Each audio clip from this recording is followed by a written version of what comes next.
Nosotros lo que hemos hecho durante todos estos años es hacer algoritmos para ordenadores cuánticos, es decir, los ordenadores cuánticos son máquinas que procesan la información de una forma distinta a los ordenadores convencionales, ¿no?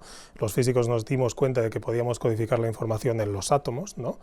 Por ejemplo, los niveles excitados y desexcitados de un átomo, ¿no? Y a partir de ahí se podía manipular la información utilizando las leyes de la física cuántica. Esto nos dimos cuenta en los 80 los físicos y a partir de ahí nos dimos cuenta también de que podíamos construir una máquina que era capaz de procesar la información de forma muchísimo más eficiente que un ordenador convencional. Entonces eso es un ordenador cuántico y se quedó básicamente durante mucho tiempo como una idea esencialmente académica porque era un reto tecnológico muy grande poder fabricar esos procesadores. Es muy difícil manipular los sistemas cuánticos porque son muy susceptibles al ruido, etcétera.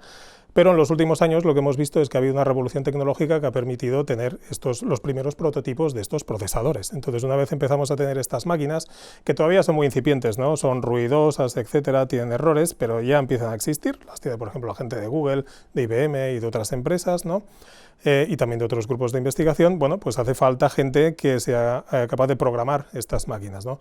Eso es lo que hemos estado haciendo nosotros. Hemos estado desarrollando software y algoritmos para ordenadores cuánticos para resolver una gran variedad de problemas. A lo largo de los años hemos estado trabajando en muchas cosas, ahora estamos trabajando más en temas de inteligencia artificial con computación cuántica, y también otra cosa que surgió a través de todo este estudio fue una cosa que se llama Tensor Networks. Esto viene del estudio de las correlaciones en los sistemas cuánticos, como puede ser, por ejemplo, un ordenador cuántico, ¿no?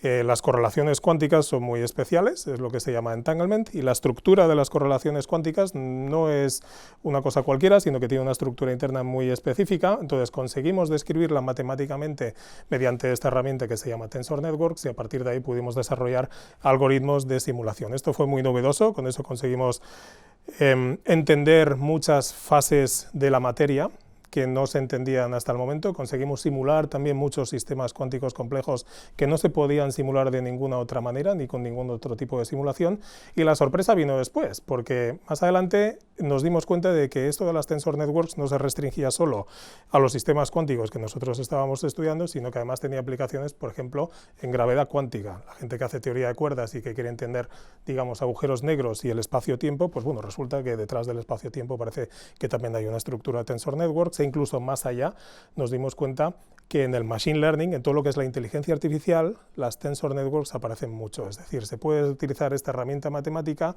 para mejorar todos los algoritmos de inteligencia artificial que tenemos hoy en día. Y es ahí donde ha habido una contribución muy, digamos, importante en los últimos años, porque claro, en 2022 salió ChatGPT, que funciona muy bien, pero son algoritmos que son extremadamente ineficientes, y nosotros cuando vimos cómo estaba construido ese algoritmo, enseguida entendemos, oye, esto nosotros lo podemos hacer mejor, y efectivamente se puede hacer mejor gracias a tecnologías que desarrollamos originalmente en el campo de las tecnologías cuánticas.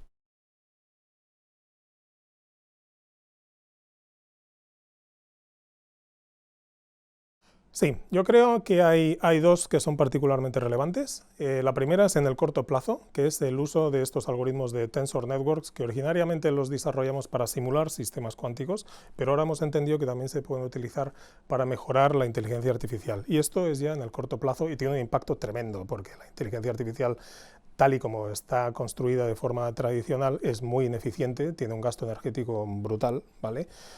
Y sin embargo, pues una de las formas de hacerlas más eficientes energéticamente, con mayor velocidad, mayor precisión, etcétera, es utilizando precisamente estos algoritmos de Tensor Networks. Esto tiene un impacto tremendo en el corto medio plazo. Esto se va a ver durante los próximos años.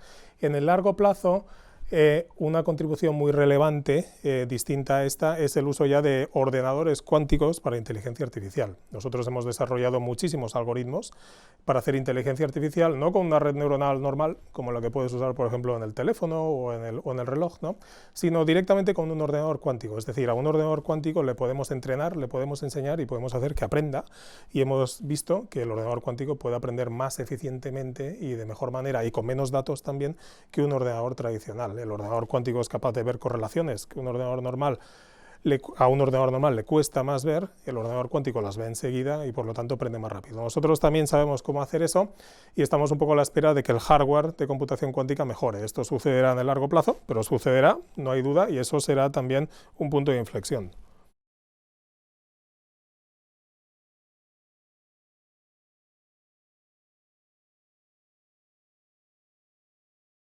Bueno, esto empezó por un tema de mucha curiosidad. Alrededor de 2019 empezaron a surgir muchas iniciativas de empresas en tecnologías cuánticas, precisamente coincidiendo un poco con el boom de los procesadores, que ya empezaban a existir, empezaban a saltar ya fuera de los laboratorios, se podía empezar a hacer cosas con ella. Empezaron a salir muchas startups en el mundo y entonces yo me di cuenta de que efectivamente nosotros podíamos hacer cosas que el resto de empresas que estaban saliendo no podían hacer. Entonces en ese momento yo y también una serie de compañeros míos con los que después monté la empresa tuvimos una especie de catarsis y dijimos, bueno, aquí nosotros lo podemos hacer muy bien, y es cuando nosotros nos lanzamos también a montar una empresa de cara a hacer transferencia tecnológica de todos estos algoritmos cuánticos que habíamos estado desarrollando durante muchos años. Nosotros entendíamos muy bien cómo se tenía que implementar eso en la industria. Porque claro, dar el salto de la academia, en donde tienes una descripción muy teórica de cómo tienen que funcionar las cosas, etcétera, a los problemas de la vida diaria, que es lo que sucede en la industria, ¿no? En la industria tú tienes problemas en logística, en manufacturing, energía, etcétera, y esos problemas son de la vida real, son sucios, son complicados. Hacer esa transición no es fácil. Nosotros vimos enseguida cómo la podíamos hacer y nos lanzamos. Esto sucedió alrededor de 2019, ¿no? A partir de ahí montamos Multiverse, que es una startup aquí en San Sebastián, y enseguida empezamos a crecer muy deprisa porque tuvimos apoyo primero de las instituciones locales, después nos fuimos a Canadá a pasar por una aceleradora, vimos cómo estaban montando las empresas y las startups los americanos, digamos que nos impregnamos de toda esa esencia, volvimos a San Sebastián y aquí volvimos queriendo montar una empresa en San Sebastián, pero al estilo americano, ¿no? Enseguida empezamos a captar inversores, levantar rondas de financiación, y así es como fue creciendo la empresa. La hicimos crecer a base de ponerle muchas ganas, entender muy bien cómo había que trabajar con los clientes finales, que siempre era la industria, ¿no? Y también a base de, por supuesto, buscar financiación.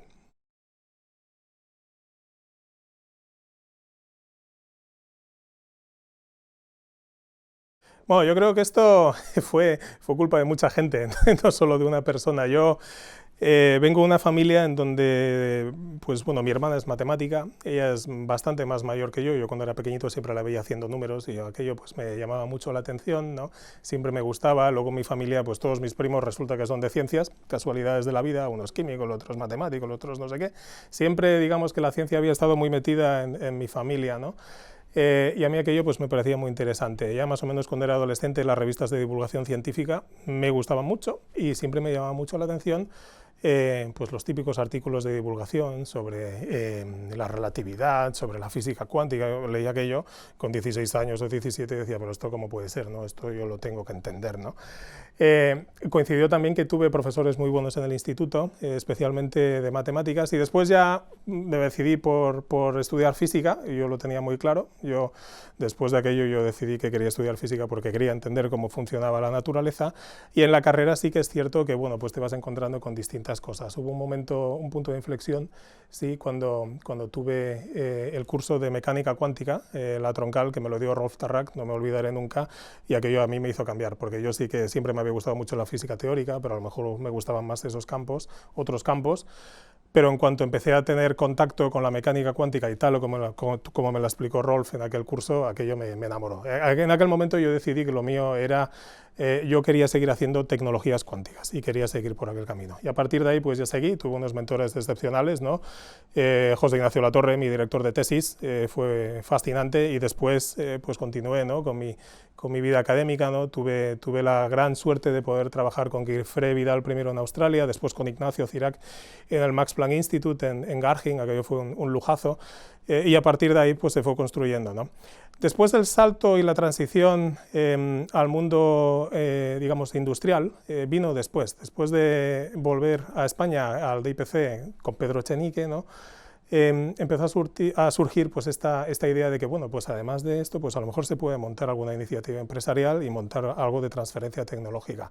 Y ahí me picó un poco el gusanillo también, porque bueno, no lo sé, eso me nació de dentro. Llegó un instante en el que dije, bueno, pues si yo creo que soy capaz de transferir esto también a la sociedad, pues ¿por qué no lo voy a intentar, ¿no? En el peor de los casos me quedo como estoy y ya está. Y ahí es donde empezamos también a explorar un poco esta dualidad entre hacer cosas en la academia y en la industria.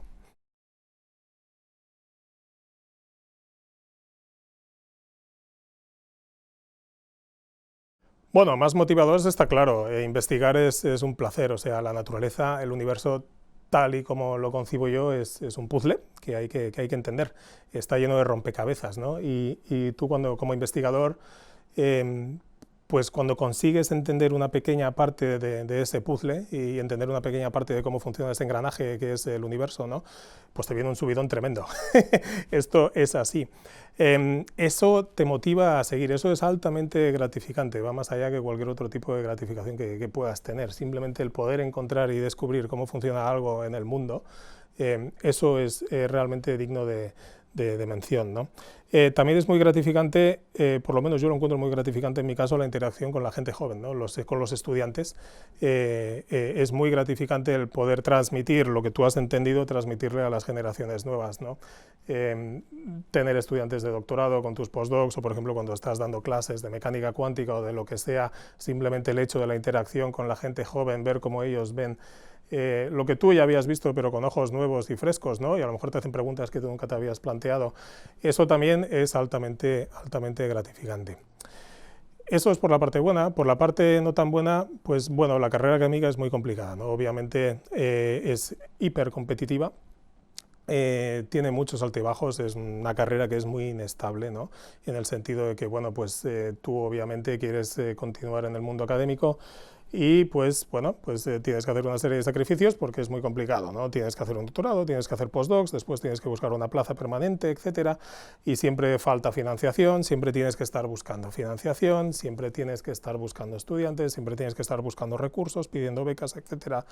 Eso pues es difícil, ¿vale? Pero se hace, ¿no? Se hace porque realmente en lo que estás trabajando te motiva, ¿no? Te motiva lo suficiente como para, pese a los problemas que tiene ya de por sí, digamos, el mundo académico, y además toda la administración, toda la burocracia que lleva involucrada, ¿no? Pues bueno, estás dedicándote a lo que realmente te gusta y lo haces.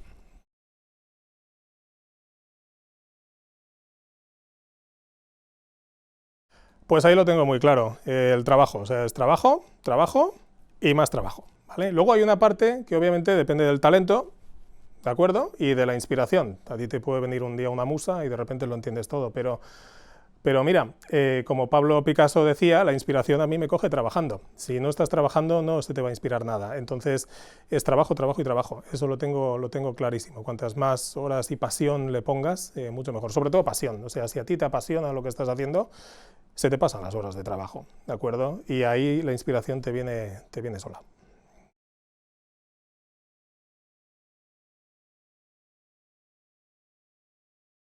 Creo que España ha mejorado mucho en los últimos años, hay un potencial enorme, la verdad es que en física hay un talento enorme en España, hay grandes físicos españoles, tanto en física teórica como en física experimental, y sí que es cierto que a nivel de talento, los españoles estamos, probablemente, a nivel de talento, somos equiparables a cualquier otra región, hay gente buenísima.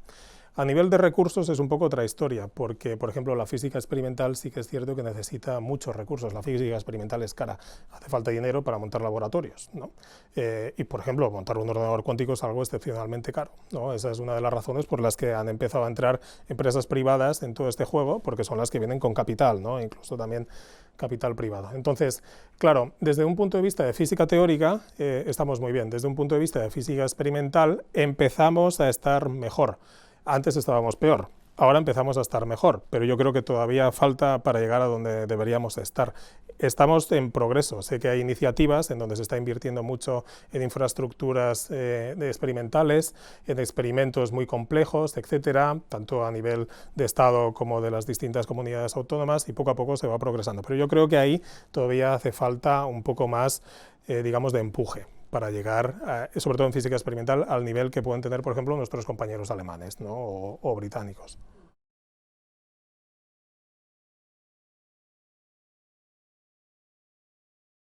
Mira, pues te voy a responder a esta pregunta. Tú me preguntas por el futuro, pero yo te voy a responder mirando al pasado. O sea, tú imagínate que Newton no hubiese descubierto las leyes de la gravitación, o que por ahí a principios por ahí en 1900, pues no hubiésemos descubierto la mecánica cuántica. Hoy en día no tendríamos nada de la tecnología que tenemos hoy en día.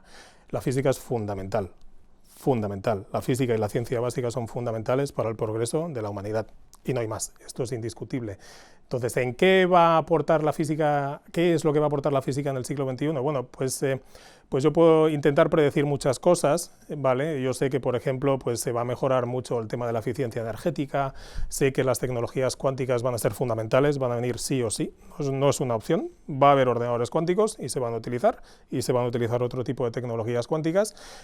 Se pondrán estas tecnologías a la práctica a nivel de usuario probablemente de una forma muy suave, de forma que la gente probablemente ni siquiera lo note, porque será a través de computación en la nube y uno estará conectado pues con su móvil o lo que sea y no lo sabrá, pero estará corriendo cosas en ordenadores cuánticos de un servidor que estará en otra parte, ¿no? Todo esto va a pasar y de golpe todo funcionará mucho mejor, será más eficiente. Y sobre todo el gasto energético va a ir abajo. O sea, ahora mismo tenemos un problema enorme que es el cambio climático, que hay unas emisiones de CO2 tremendas. La mayor parte de estas emisiones de CO2 vienen precisamente ya de los centros de datos. Esto es, por ejemplo, lo que está pasando en Irlanda, donde la mayor parte de la energía se está gastando en centros de datos más que en todo el resto de consumo energético del país, ¿no? Y esto obviamente tiene que cambiar, porque con el boom que estamos viviendo de la inteligencia artificial, ahora todo el mundo quiere usar ChatGPT, etcétera, cada vez hay más demanda, pues bueno, es que vamos a acabar quemando el planeta en un fin de semana, ¿no? Entonces, o empezamos a utilizar recursos que son más eficientes o esto no funciona. Entonces, las tecnologías cuánticas es uno de los caminos que hay que implementar porque nos ofrecen tecnologías de inteligencia artificial y de otras cosas, ¿no? Pero en particular de inteligencia artificial que son mucho más eficientes. Entonces, esto es lo que yo veo a corto plazo. Pero, por supuesto, lo que a mí siempre me gusta explicar es que la aplicación más importante de las tecnologías cuánticas en el futuro, pues yo todavía no la sé, la sabremos una vez lleguemos al futuro, ¿no? Esto es como irte al 1930 y decirle a Alan Turing que la aplicación más relevante del ordenador que estaba construyendo entonces era una cosa que hoy tenemos que se llama TikTok, que sirve para subir vídeos y no sé qué. Pues obviamente él no lo estaba construyendo para eso y tampoco lo podía prever, ¿no? Pero no sé, dentro de 100, 150 años, pues habrá otras personas que una vez ya con estas máquinas aquí será capaz de encontrar aplicaciones mucho más relevantes o más directas de lo que ahora nosotros podamos entender.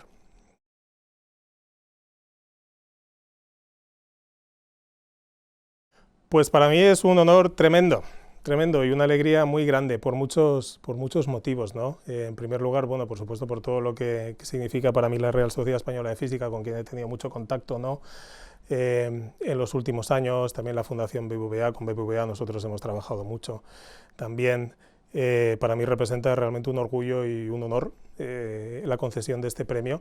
También representa el apoyo no solo a lo que en lo que he estado yo trabajando, sino también a toda la gente que me ha apoyado, ¿no? Es decir, todo el apoyo que nosotros hemos recibido desde el principio, desde las instituciones, centros de investigación, etcétera. Esto también es un reconocimiento a ellos. Y también creo que es un espaldarazo, digamos, a la iniciativa, a las iniciativas que nosotros emprendimos y empezamos hace unos cuantos años, cuando tuvimos aquella visión de que, bueno, aquí se puede hacer transferencia tecnológica. Entonces, a lo mejor había mucha gente que no lo veía claro, ahora se ve clarísimo, y esto es un espaldarazo y realmente un reconocimiento a la visión que ya tuvimos entonces.